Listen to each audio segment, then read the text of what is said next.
मैंने शायद इसे कबल भी कहा हो अपनी तकरीरों में, फिर मैं आज दोहराता हूँ। एक नौजवान है, आज भी मैं बच्चों से कहता हूँ वक्त को गनीमत जानो मेरे अजीज बच्चों।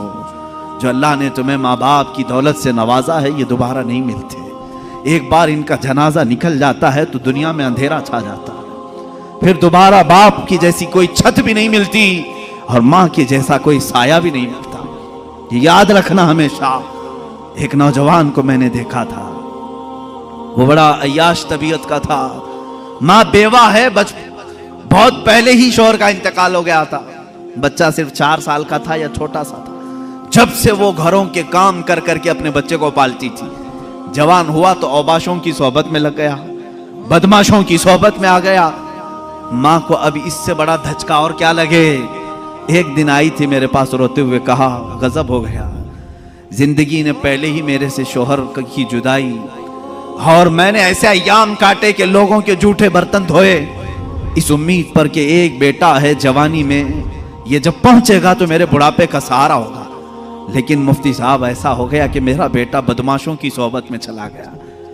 अब मेरा वो आखिरी सहारा भी खत्म है, मैं किसके पास जाऊंगा। वो गम के मारे इतना रोई थी। मैं जब भी आज याद करता हूं उस खातून को तो मुझे तन्हाई में रोना आता है। मैं जितनी कोशिश हो सकी, मैं कोई बहुत बड़ा मुअस्सिर आदमी नहीं हूं, एक छोटा तालिब इल्म। सोचा कि उस नौजवान बच्चे को बुलाऊं। उसके साथ मैंने थोड़ा वक्त गुजारा, उसे समझाया तेरी माँ की कदर और कीमत क्या है। वो एक बेवा है, एक बेवा है।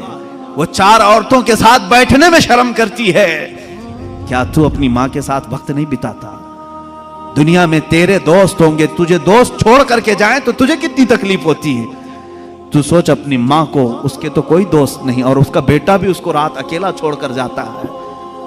वो रोया मेरे पास, कहा कि हजरत मैं वादा करता हूं अपनी माँ के लिए मैं काम करूंगा। मैंने समझाया। दूसरे दिन कहा मैं नौकरी के लिए तलाश में चलता हूं। मुझे वो बात आज भी याद है, तकरीबन 6-7 साल हो गए होंगे। वो नौजवान है अभी भी, वो सुनता भी होगा। उसने कहा अम्मा से मैं कहता हूं मैं नौकरी करता हूं। माँ उस दिन बड़ी खुश हुई, कहा हजरत आपने मेरे बच्चे को सीधे रास्ते पर लाने में बड़ी मेरी मदद की है। बस जिंदगी की एक ही ख्वाहिश रह गई है कि मैं अपने बेटे की कमाई खा लूं। मेरा बेटा कमा करके लाया हो, मैं वो खा लूं। जिंदगी पर लोगों के जूठे बर्तन धो धो करके बच्चे को पाला है, एक बार मेरा बेटा खिलाए मुझे। वो इस आस में रही। वो बेंगलुरु या कहीं किसी इलाके में नौकरी पर गया। महीना गुजरा था, तनख्वाह आई उसकी। उसने कहा तनख्वाह संभाल कर, पहली तनख्वाह मैं अपनी माँ को लेके जाता हूँ। वो पूरा अपनी तनख्वाह, अपनी सैलरी लेकर के गांव पहुंचा था।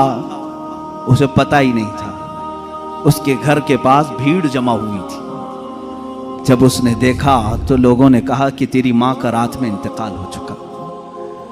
उसने वो पैसों का लिफाफा अपनी माँ के कदमों में रखा। आज तक जब कभी वो मिलता है तो फूट कर रोता है, कहता है मेरी माँ इसी आस में दुनिया से चली गई कि बेटे की एक कमाई खा लूं। लेकिन मुझसे ज्यादा बदनसीब कौन है इस दुनिया में, जो माँ के कमाए हुए जूठे बर्तन को धोए हुए कमाई तो खा लिया, अपने हाथों का एक लुकमा मैं अपनी बेवा माँ को खिला नहीं सका। ऐ नौजवान हो, क्या इसी का नाम जिंदगी है? क्या इसी का नाम ईमान है? तुम्हारे अखलाक तो वो होने चाहिए कि तुम बाहर जाओ तो तुम्हारे माँ बाप तुम्हारे अखलाक पर फख्र करें। तुम्हारी एक एक कमाई के लिए वो आज भी इंतजार में है। एक बात याद रखना, माँ बाप लालची नहीं है तुम्हारे, लेकिन सिर्फ उनकी ख्वाहिश ये होती है कि बेटा अपने पैरों पर खड़ा हो जाए। जब मुर्गी अपने चूजों को खुद खाते हुए देखती है तो खुश हो जाती है। पहले चोंच से दाने तोड़ तोड़ के खिलाती रहती है, लेकिन जब बच्चे खाने के लायक हो जाते हैं तो खुश होती है। क्या तुम्हारे माँ बाप को इतनी भी खुशी नहीं देना चाहते हो? आज इतना भी उन्हें सुकून नहीं देना चाहते?